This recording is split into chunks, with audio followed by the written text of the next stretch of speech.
Hello all, welcome back to the channel. As mentioned, we are starting with the EMREE series. This time we'll be covering mainly the medicine topics because as you can see, I've already uploaded most of the topics from OB/GYN, pediatrics and surgery, but we'll also be covering the previous year questions from all those topics in the coming days. So today let's get started with medicine. We are starting with cardiology, the very basics of cardiology. Let's see the heart sounds of murmurs, valvular heart diseases, ECG, pulse, and JVP, because that is the core. If you understand that, most of the part becomes easier. Okay, so we are trying to understand this image over here. Okay, so let's see. So here, this image is showing you the volume pressure changes during different cardiac events, that is cardiac systole and diastole. So one systole and diastole together constitute your one cardiac cycle, and that lasts for about zero point 0.8 second. Among that, systole lasts for 0.3 second, and diastole is a bit longer because that is where your ventricular filling happens, and that is contributing for the cardiac output. So in tachycardia, what happens? The diastolic filling will be reduced because the time allotted for that diastole will be reduced, and you'll have a low cardiac output. Okay, so let's see this image. So here we are trying to see where the heart sounds, the ECG waves, and the pressure volume changes in the ventricular overlapping. How is it happening? What event is happening at each point in time? So let's see a point wherein both the ventricles are in diastole. So at the end of diastole, both the ventricles are in a joint diastole. And what is happening? All of the blood has already filled into the ventricles from the atria. Now, what the ventricle has to do? It has to pump out the blood into the aorta. So, what is it doing? It is trying to eject out the blood, and that is the point where you have the ventricular systole.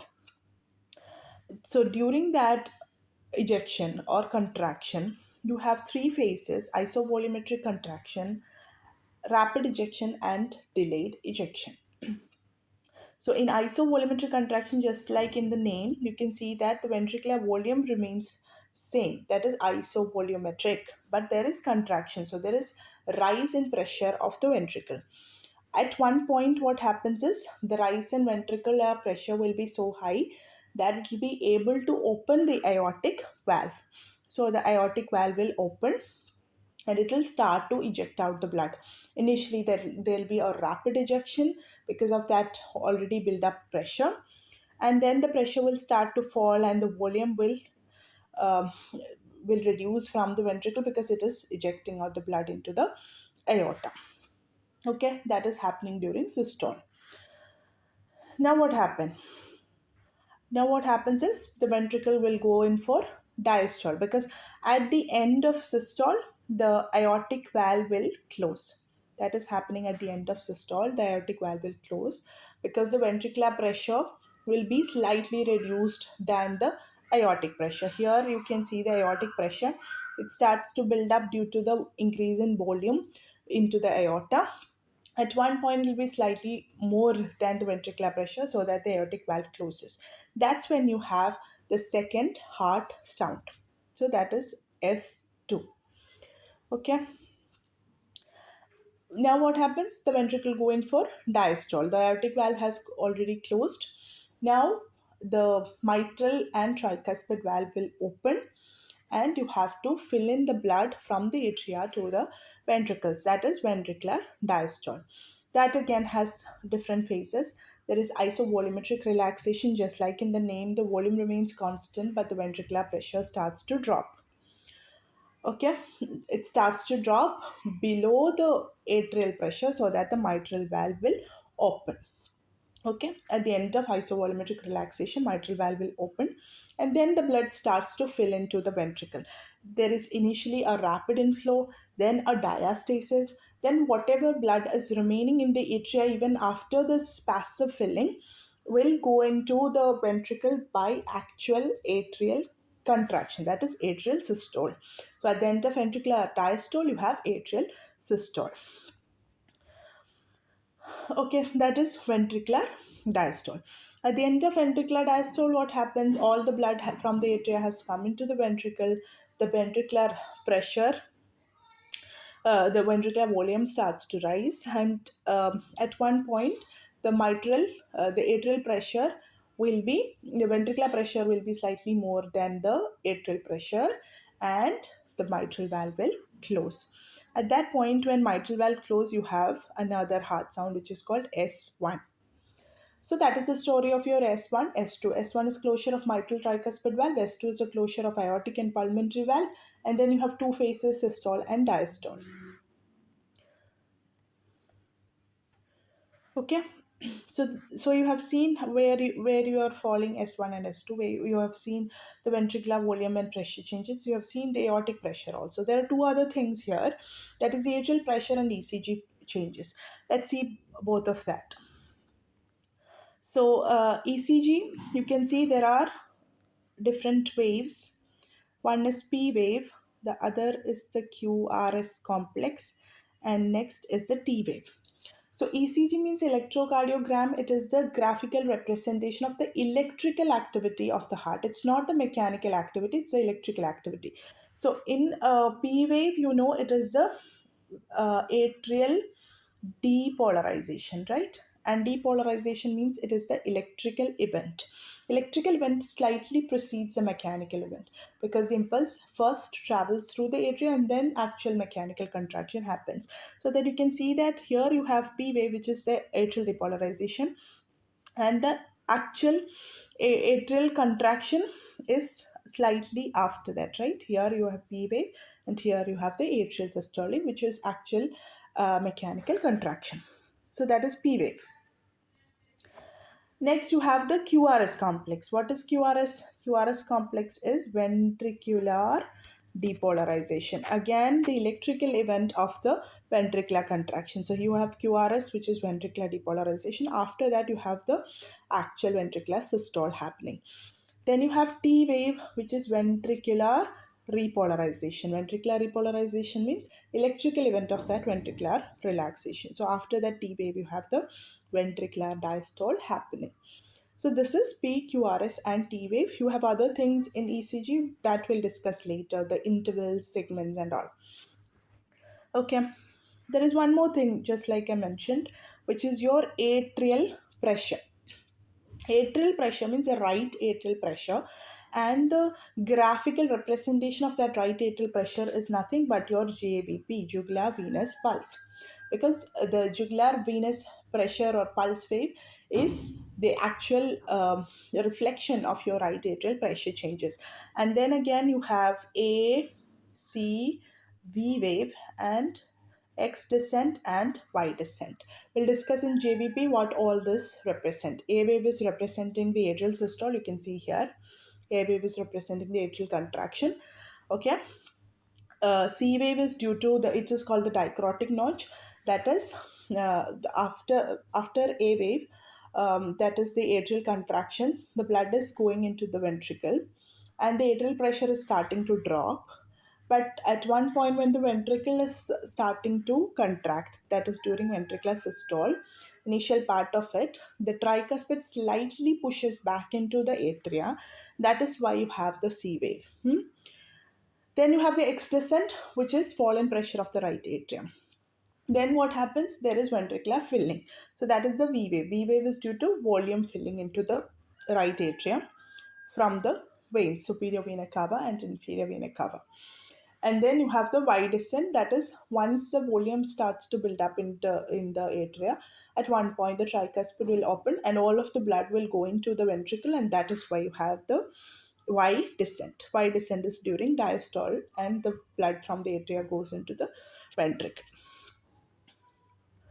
Next, let's see the heart sounds. Okay, we have discussed it before, but let's see what are the added heart sounds, what are the murmurs and all. So we have seen S1 and S2. What is S1? S1 is closure of mitral and tricuspid. S2 is closure of aortic and pulmonary. And what is S3? What is S4? So S3 is called Okay, S3 is called a ventricular gallop, or it's like a overfilling of ventricle. Okay, it's like a volume overload sound. Okay, overfilling of ventricle. It can be heard pathologically in case of left ventricular failure, but it can also be physiological, like in case of pregnancy, in anemia.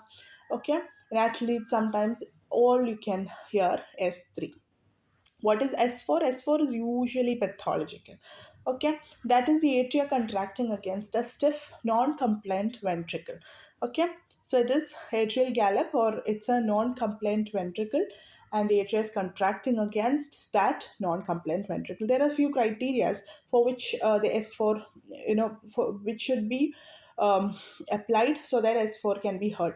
So we said that it's atria contracting against stiff ventricle. Stiff ventricle. So the criteria is the atria should be normal. That means in case of AF, you may not hear S4. Even if the left ventricle is non-compliant, you may not hear that S4. So atria has to be normal. There should not be any AF. The valve should be normal. So in valvular pathology also S4 may be masked. Okay, and the ventricle is non-compliant. These are the criteria for which S4 can be heard.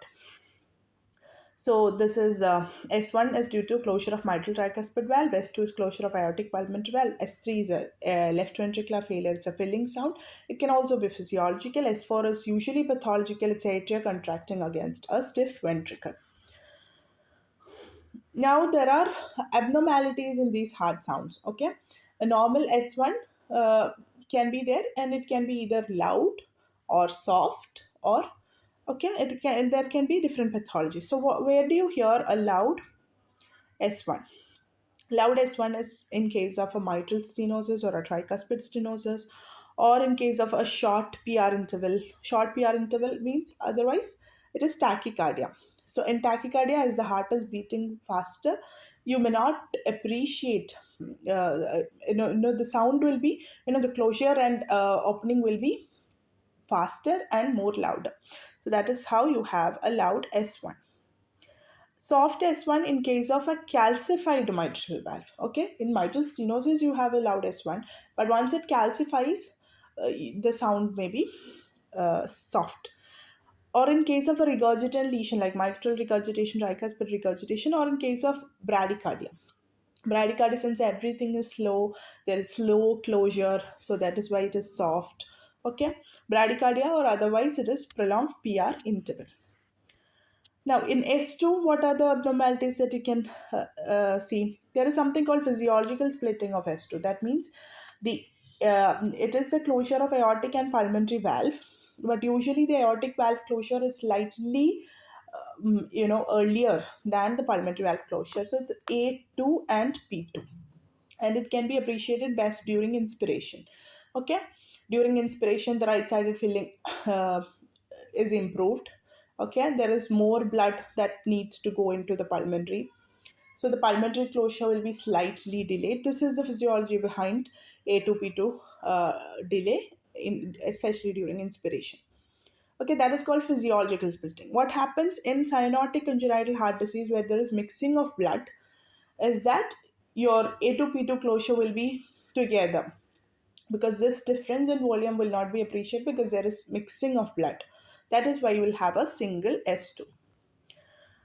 Then, regarding the split, also there can be problems like A2 and P2.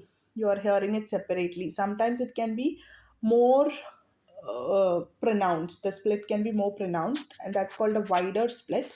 It can be seen in case of a right bundle branch block or a pulmonary stenosis. Just like if you can imagine the pulmonary stenosis, it will be more tougher for the ventricle to empty into the pulmonary when the valves are stenosed. So it will take more time for the valve to close. So that is why in pulmonary stenosis you have a wide split. But there's something called wider fixed split. Now, this is something that is usually, given as a clue in the question to mention that it is a case of ASD. Wider fixed split means even if the split is wide, usually during inspiration it's even more wider because it is mainly appreciated during inspiration. Now, if it is fixed, means there is no difference during inspiration or expiration. It's wide, but it's same during inspiration, expiration. That's called wider and fixed split. That is in case of atrial septal defect. Now, paradoxical split means usually it's A2 followed by P2, but you may hear P2 followed by A2, or you can say that the split is more appreciated during expiration. That is in case of left bundle branch block, because in right bundle branch block, just like how it took more time for pulmonary valve to close, in LBBB, it will take more time for the aortic valve to close. Or in severe AS or in HOCM, hypertrophic obstructive cardiomyopathy, or RV pacing, since everything in the right ventricle will be made faster, P2 will be heard earlier. Okay, so these are the conditions where you have abnormal S2. Now, S2 can be either soft or loud, just how we have discussed about S1. It can be soft in case of a calcified aortic valve, just like a calcified mitral valve producing a soft S1, calcified aortic valve produces soft S2. Now, it can be loud sound, loud A2 or P2 in case of a systemic hypertension or pulmonary hypertension.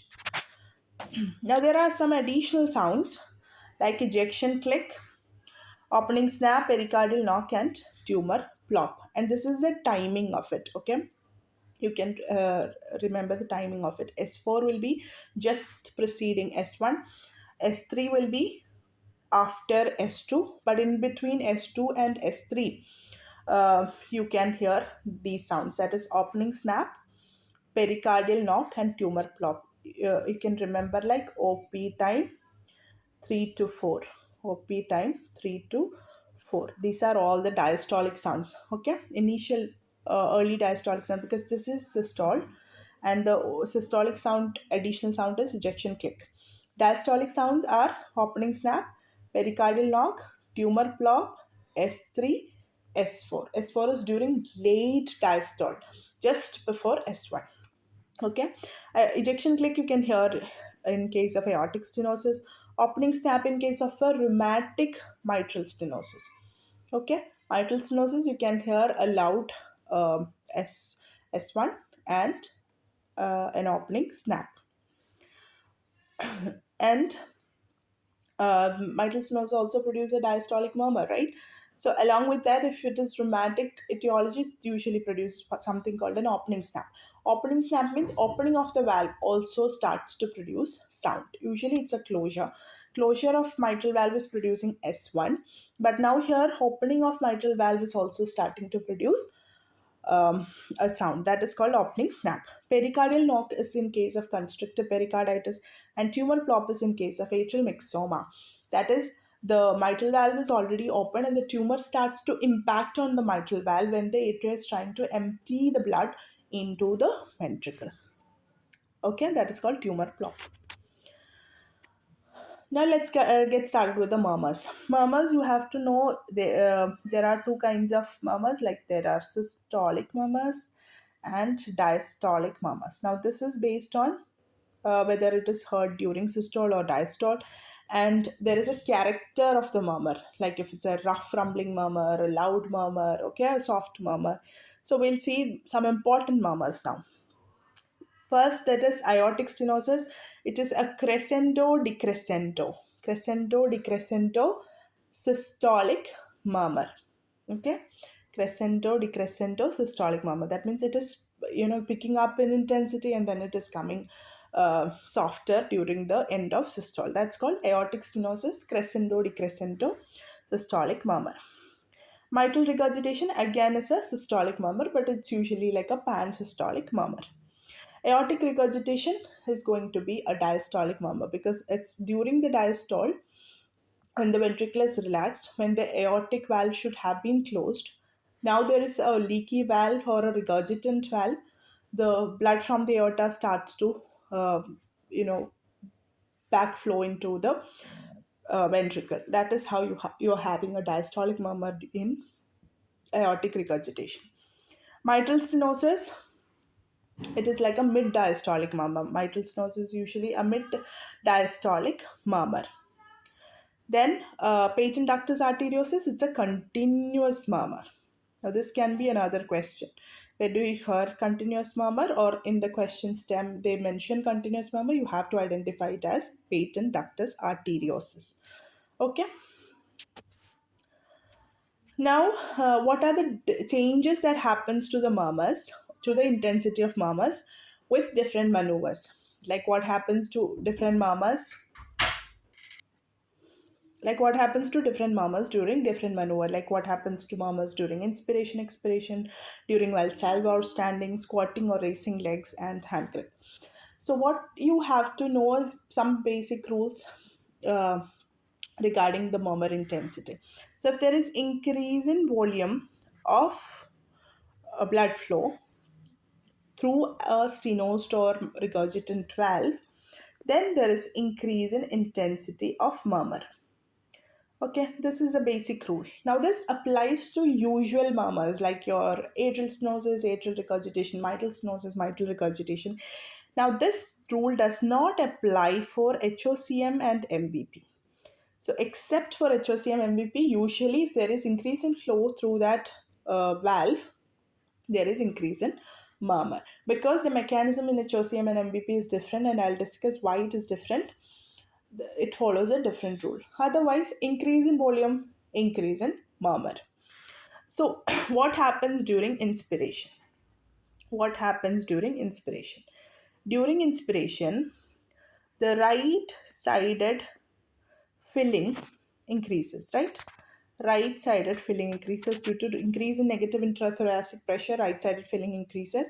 So, the right sided murmurs also increases. Okay, when we say right sided murmur increases, we are meaning that the intensity of the murmur, the loudness of the murmur is increasing. So inspiration, right sided murmur increases. Just by that rule, expiration increases left sided murmurs. Okay, that is one rule. Now, what happens during Valsalva or standing? Valsalva or standing has similar mechanism. During standing, what is happening? There is peripheral pooling of blood, right? And the blood flow to the right side decreases. So, usually, what happens? The murmurs will become less intense. Now, in squatting and raising of legs, similar mechanism.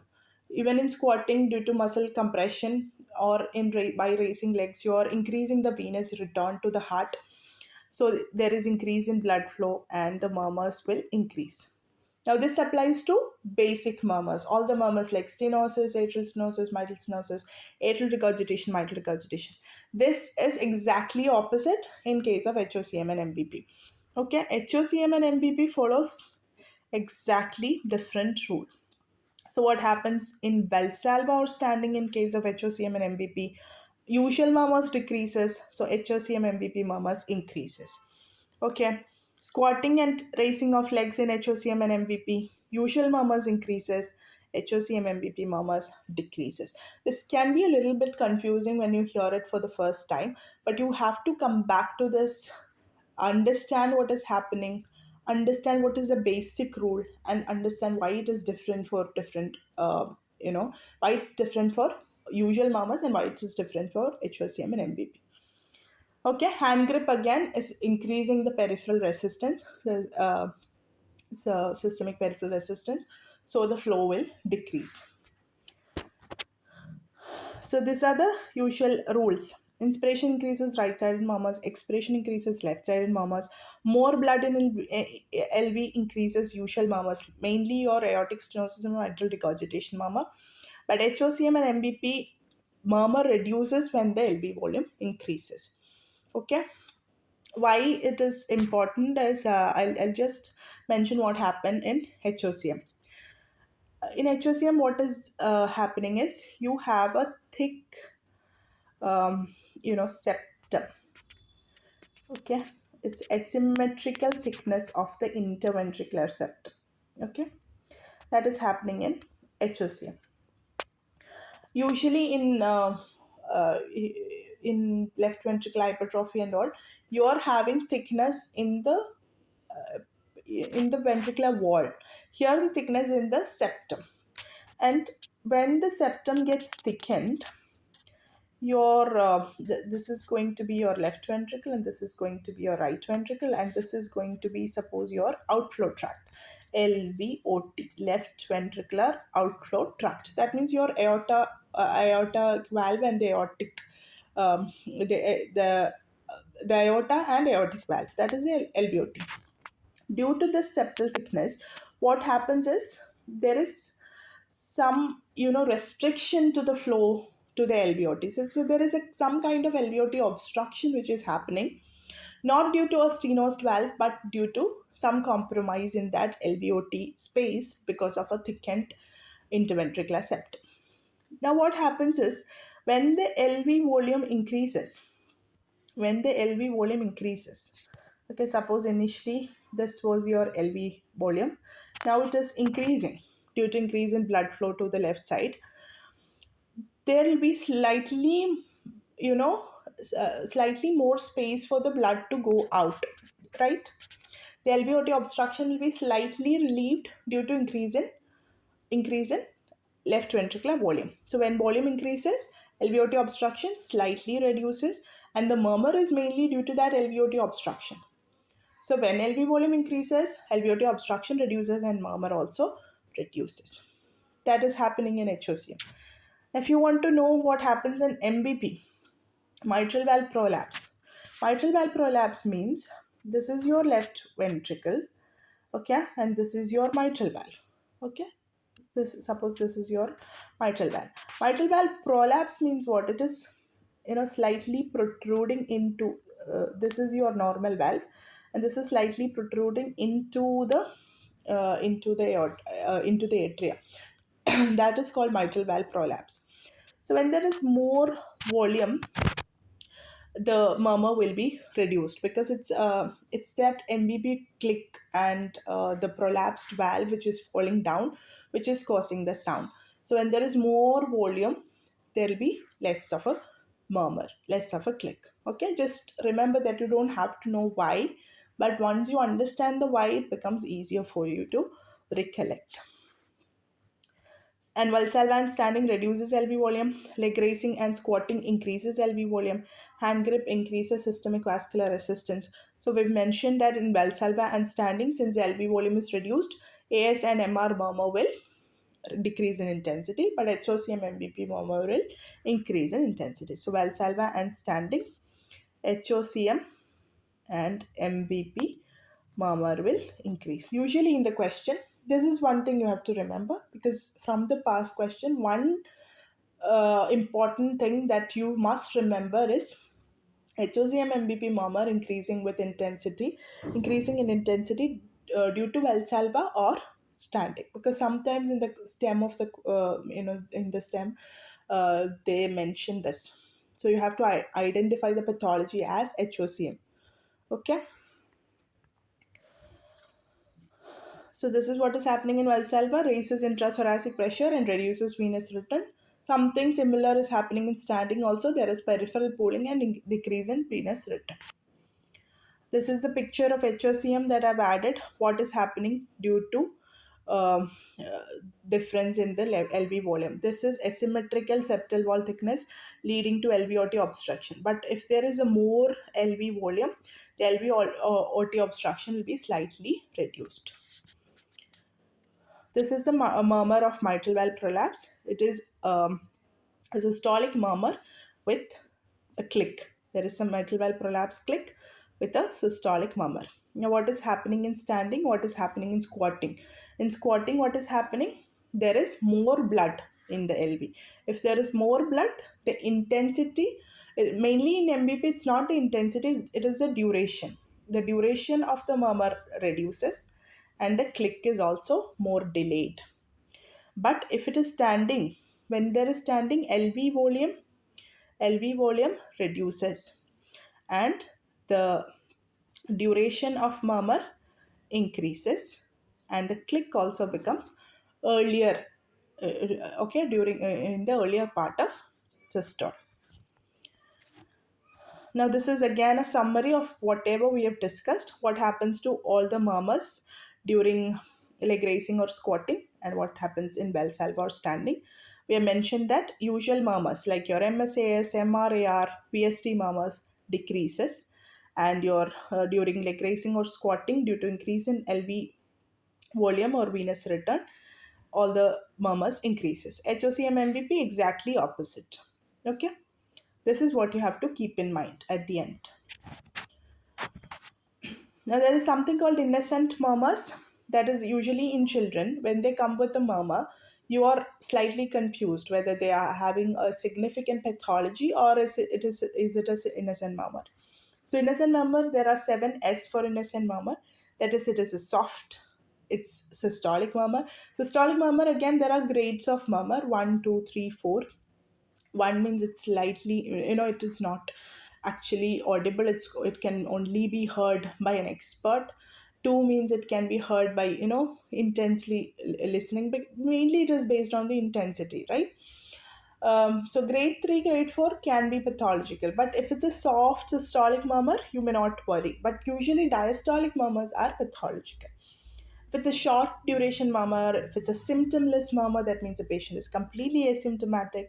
If the other sound like S1, S2 are normal, if the ECG echo come out to be normal, and if it's positional, that means there is change in intensity of murmur with sitting or standing, then also it may be innocent murmur.